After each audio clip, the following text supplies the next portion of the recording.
ప్రతి మనిషికి తల్లి అనే పదానికి చాలా విలువ ఇచ్చిన గొప్పతనం. ఆ తల్లి ఉంటేనే ఈరోజు మనం ఈ ప్రపంచంలో హ్యాపీగా ఇలా బతుకుతూ ఉన్నాం ఈ ప్రకృతి ఒడిలో. అలానే తండ్రి అనేవాడు తన పిల్లలకు తన జీవితాన్ని సర్వం ధారపోసి తను మాత్రం ఒంటరిగా ఎక్కడనో ఒంటరిగా మిగిలిపోతాడు. అదే తండ్రి గొప్పతనం.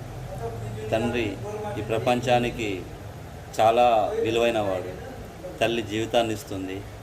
తండ్రి పిల్లల జీవితం కోసం, పిల్లల సర్వస్వం కోసం, పిల్లల భవిష్యత్తు కోసం తను మాత్రం సర్వం ధారపోసి తాను మాత్రం ఒంటరిగా ఎక్కడనో ఒంటరిగా కన్నీళ్ళు కారుస్తూ తన జీవితాన్ని గడిపేస్తాడు.